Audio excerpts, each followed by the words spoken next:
You're listening to Batting 1000 with Dale Vermillion, where heavy hitters from mortgage, real estate, and business share their secrets for lasting success. With your host, industry icon, Dale Vermillion.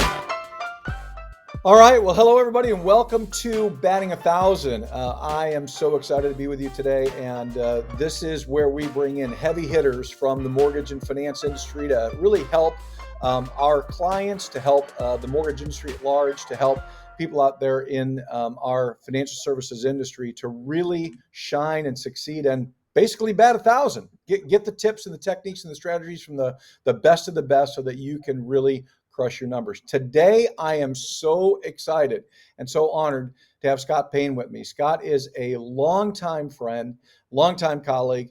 He is an absolute beast when it comes to the CRM world. He is the founder and CEO of SDP Solutions.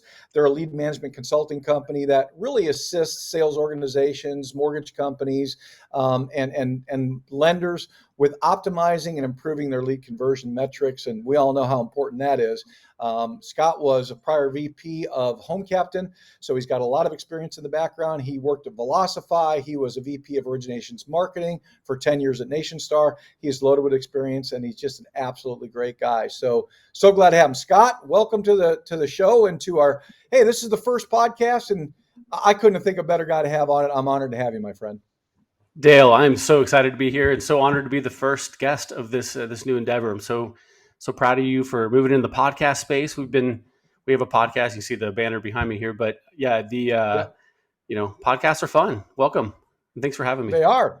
I've been a guest on yours, and it was awesome being on there. And you know what? We certainly promote what you're trying to do. And I'm just glad to have you, because the thing I love about you, outside of the fact you're just a great family man, you're a dad, you've been married to Liz for a long time, you guys have a great family, you're a super ethical guy, and you know what, you're generous. Scott has been a great partner with us with Mortgage Professionals Providing Hope. He's been super giving. He's been doing all kinds of things to help people around the world who are hurting, and in the U.S. So Scott, I appreciate that about you, and you know this business inside and out. So let's dive in. Let's talk about the mortgage industry. Let's talk about CRM. Let's talk about that. And let me just start with this. This is my 40th year. This has been my 40th year in the mortgage industry. Okay. And I remember back when I started 40 years ago, we had Rolodexes and everything was manual. There was no technology. We have come a long way since then, Scott. And you've been on the cutting edge of that. You've worked with the top companies, top tech firms, and the top companies that are dealing with CRM situations. And I know that your heart is the same as mine. It's to help companies to really convert their leads and not waste money, have leads laying on the floor dying because they don't have a good system. So why don't we begin? Tell me what you're seeing today as a market trend, as a business trend in the mortgage arena that you see the number one concern that you have about technologies and the uses of technology, specifically CRMs, in making sure we have good lead management. Yeah, for sure. I mean, the place I would start is I think we really just need to hit a reset button, right? The reset button of, rates have been super low and they're starting to creep up, and what does the future look like, and these types of things. And so we're really working with a lot of lenders today on hitting the reset button and resetting the expectations of what is required or what is needed to be successful from salespeople. So, when the phone's ringing off the hook and you're just, shooting fish in the barrel, it's just closing deals as fast as you can. A lot of times people forget about going back to the basics. And so we're working with a lot of lenders today on getting back to the basics. And one of the biggest basics that I believe there is, and one of the things we promote and talk about, and with every customer, it's one of the foundations of what we do, is around prioritization of how you follow up with leads, or could be even loans, which I'll get to more later. But ultimately, taking a lead and making sure that you're calling it the right number of times and at the right time and following up the right way. And, with technology and all of the partners that are out there today, we can start to leverage in some automation so that, you don't have to do 3 or 4 things every time you call a lead. You can click a button and it automatically spits out these things to the customer while driving a really good experience. I mean, ultimately, that's what we're trying to do, is give a great customer experience. I do a lot of, you've seen it over the years, we do these secret shops of our companies. And what we find is that, people just haven't, they're not following up the right way. And customers expect a certain experience when they hit the submit button on a lead provider. They expect that their phone's going to ring within seconds. They expect they're going to receive text messages. And when you're a customer, when you're a company who's not following up with the customers in the right way or have a strategy, it doesn't look very good. So we spend a lot of our time on that prioritization, setting up the structure the right way. I talked about loans. So one of the things that really we've uncovered as kind of the digital mortgage, has happened over the last couple of years, as you started to, hey, go fill out my app, go fill out my application, go to this link.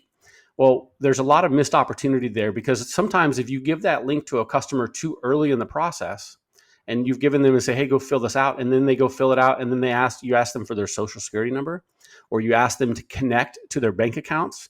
If you give it too early in the process, they're going to abandon. And they're just going to say, I'm not going to fill this out. And what we find is that companies are missing out on a huge chunk there of customers who got into the process and they ended up abandoning halfway through. And so what we're helping clients with now is setting up a prioritization structure for how they follow up with those abandoned applications. There needs to be, it almost becomes like a lead again, even though it's in your POS. And so it's all setting up the prioritization, and it's not just the leads anymore. Now we're following up now with loans. And then you get into the LOS. There's opportunities there when you pull credit and the customer, and maybe you've pitched the loan to somebody, you need to follow up with them in an organized way. Follow up to get, talk to the spouse and to do this and that. So we're working a lot with integrations with their systems to come back into the lead management system, and then prioritizing those now loans with the leads, which are also important. We can't forget about our leads. So how do we structure that? And we have all kinds of tips and strategies and things that we use. Every organization is just a little bit different with their process. We're able to kind of fine tune that.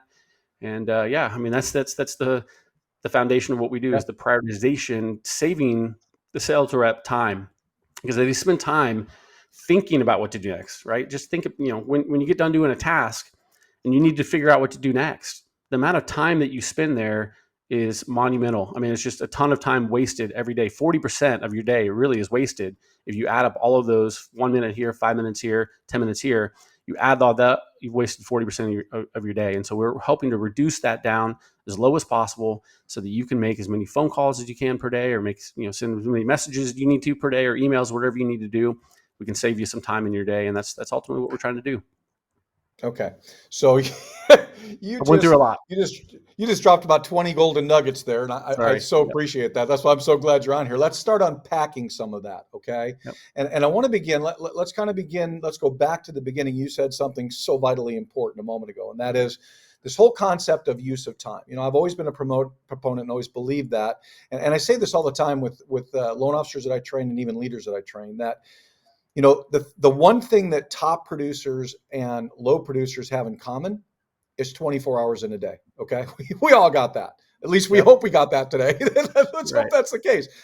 The thing they don't have in common is how they use that 24 hours. That's what separates top performance from low performance at a lender level, at a corporate level, at a loan officer level, at every single level. So having a system, which is something through Mortgage Champions we've promoted for 26 years, we teach a selling system because of exactly what you said.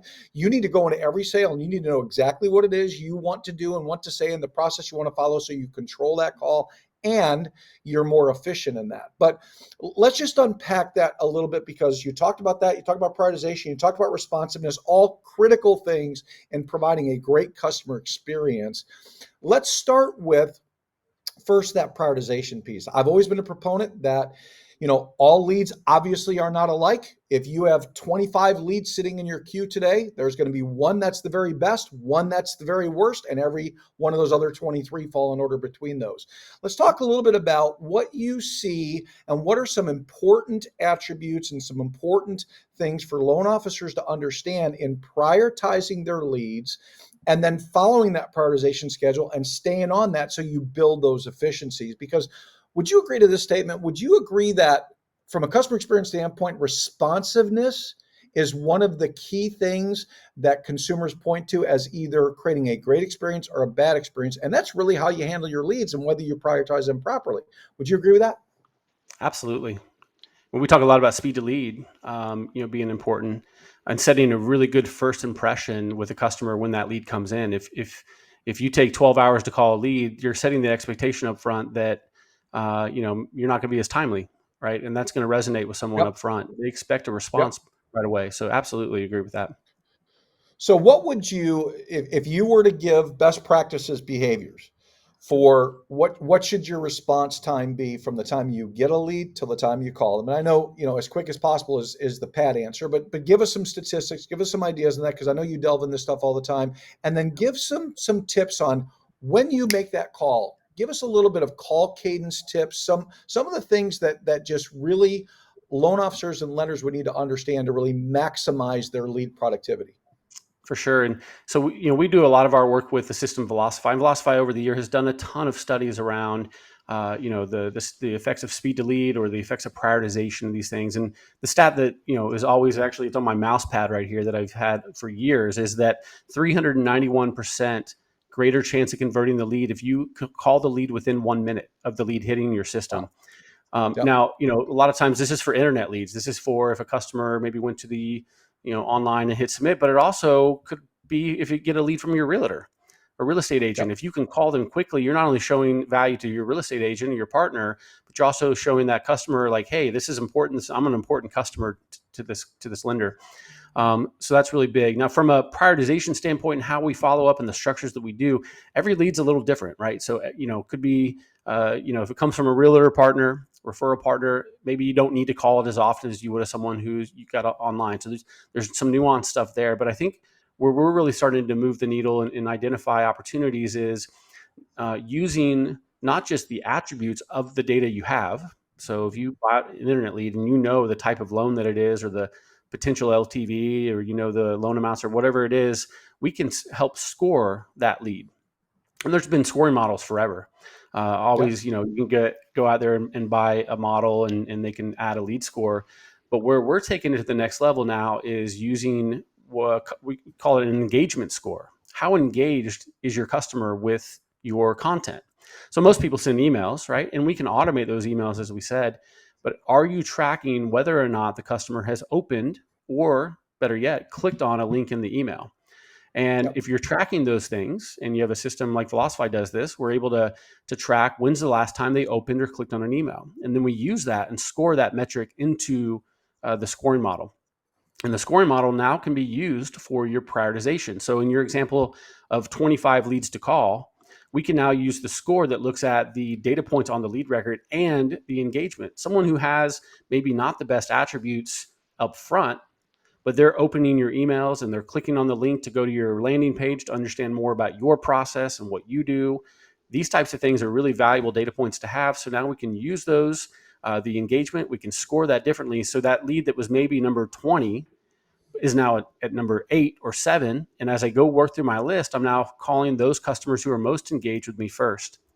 And I think when we start to layer that in along with the data points that we have about the customer, we're really making it to where the loan officers are trusting more and more the prioritization structure that we set in place.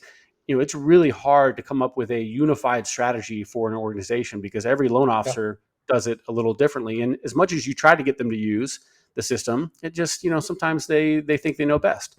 And so, we want to set it up in a way that they really buy into it and they understand that the leads at the top of the list are the gold, work through it and, and get through the list. And at the end of the day, you should have nothing left in your list because you've called everybody. You don't want to come in tomorrow with 15 leads to call from yesterday on top of all the other leads you have to call from today.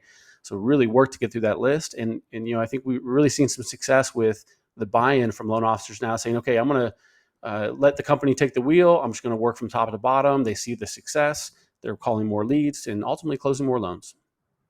Good.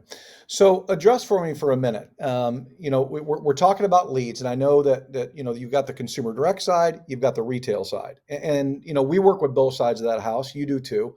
And I find constantly that retail loan officers, many times when you mention even the word lead, they think, well, that's, internet based. That's not what I do. And they don't apply the principles that have been steadfast in a consumer direct environment where it's super competitive and you've got to be very responsive. Many times I think because of the relationship with the realtor, a loan officer might think, well, you know what? The realtor's already referred them.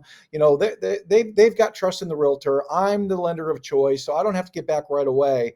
I'm of the mindset, you have to apply the same exact principles of speed and responsiveness to the retail world that you do to the consumer direct world. Because at the end of the day, you said it very well a moment ago. What you're dictating and communicating is you're important. That me getting back to you quickly tells you that you're important as my customer. It sends a great message to the realtor that you are a high service, high customer experience type individual. And most importantly, competition's fierce today. These customers are getting hammered. They're going online. They're getting hammered by other companies. Loyalties aren't what they used to be. So just because a realtor referred it doesn't mean you're necessarily going to keep that deal. How do you feel about this? I've always been the mindset of you got to be high tech and high touch both. Mm-hmm.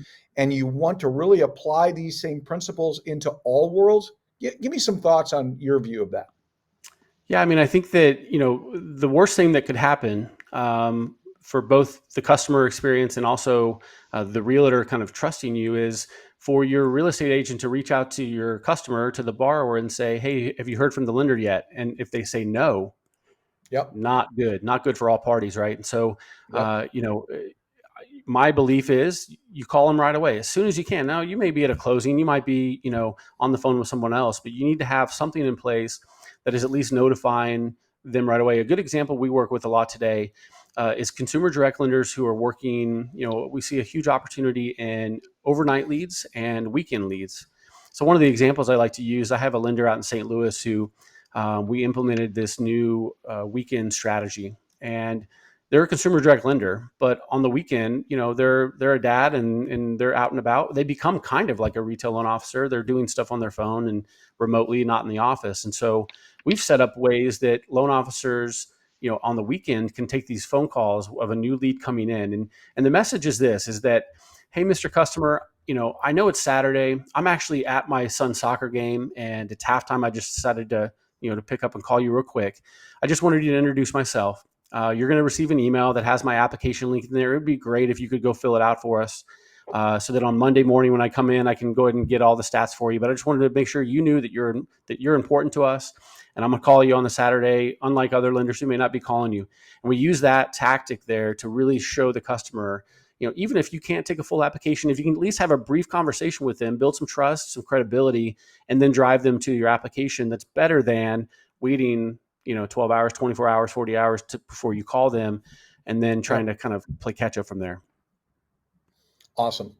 And boy, you're speaking volumes to a customer when you're taking that personal time and you're connecting with them on a personal relationship through that so that they know that you matter to them. That's really the key to all of this. So I love that. I love that strategy. Talk a little bit about, what are you seeing out in the marketplace from the vantage point of best times to contact customers, best time to convert those leads? Is there certain times of days? Is there certain days of week that you say, studies show that these are the times when you really have the most success? Because that's a constant question that I get all the time from lenders and loan officers is, when's the optimum time that we should be trying to reach out to get with these customers?